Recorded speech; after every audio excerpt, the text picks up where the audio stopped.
CBI కేసులో కేంద్రం తీరును సుప్రీంకోర్టు తప్పుపట్టింది. అలోక్ వర్మ పిటిషన్పై తీర్పు వెలువరించిన సుప్రీంకోర్టు సీవీసీ ప్రభుత్వ ఉత్తర్వులను పక్కన పెట్టింది. सीबीआई డైరెక్టర్ పదవి నుంచి అలోక్ వర్మను తప్పించడాన్ని అత్యున్నత న్యాయస్థానం తప్పుపట్టింది.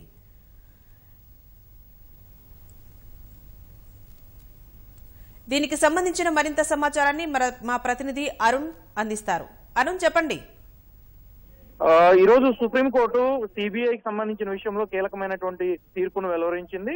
ఇంకా ప్రధానంగా చూసుకుంటే సిబిఐ డైరెక్టర్ అలోక్ వర్మ, అదేవిధంగా స్పెషల్ డైరెక్టర్ రాకేష్ ఆస్థానాలను తమ స్థానాల నుంచి బదిలీ చేస్తూ, తమ స్థానాల నుంచి తప్పిస్తూ కేంద్ర ప్రభుత్వం తీసుకున్న నిర్ణయాన్ని అలోక్ వర్మ సుప్రీంకోర్టులో పిటిషన్ దాఖలు చేశారు. దీన్ని సవాల్ చేస్తూ కేంద్ర ప్రభుత్వం అక్రమంగా, అన్యాయంగా తనను ఉన్న పదవి నుంచి, సిబిఐ డైరెక్టర్ పదవి నుంచి తప్పించిందనేటువంటి ఆరోపణలతోటి అలోక్ వర్మ సుప్రీంకోర్టును ఆశ్రయించారు. దీనిపైన విచారణ జరిపినటువంటి సుప్రీంకోర్టు ధర్మాసనం, ప్రధాన న్యాయమూర్తితో కూడినటువంటి ధర్మాసనం పూర్తి స్థాయి విచారణ జరిపిన తర్వాత అదే రీతిలో మరోవైపు కేంద్ర విజిలెన్స్ సంస్థకు సంబంధించినటువంటి అధికారుల ద్వారా కూడా విచారణ జరిపిన నేపథ్యంలో ఆ నివేదికలను కూడా పరిశీలించిన తర్వాత సుప్రీంకోర్టు కీలకమైనటువంటి నిర్ణయం తీసుకుంది.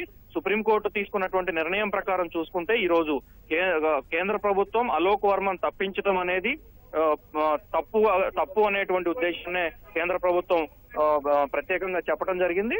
అదే రీతిలో అలోక్ వర్మను తిరిగి సిబిఐ డైరెక్టర్ గా కొనసాగించాలని చెప్పి సిబిఐ డైరెక్టర్ గా కొనసాగిస్తూనే అయితే కీలకమైనటువంటి పాలసీ, విధానపరమైనటువంటి నిర్ణయాలు ఏవి తీసుకోవడం మంచిది కాదు అని చెప్పి ఆయన చీఫ్ జస్టిస్ తో కూడినటువంటి ధర్మాసనం చాలా స్పష్టం చేసింది.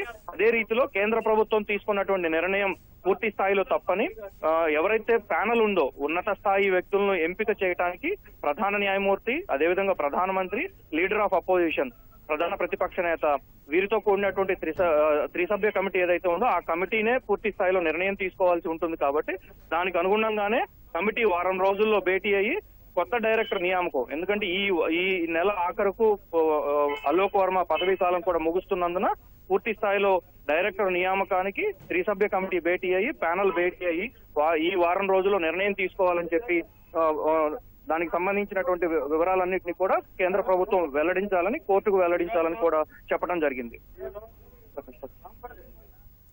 ధన్యవాదాలు అరుణ్.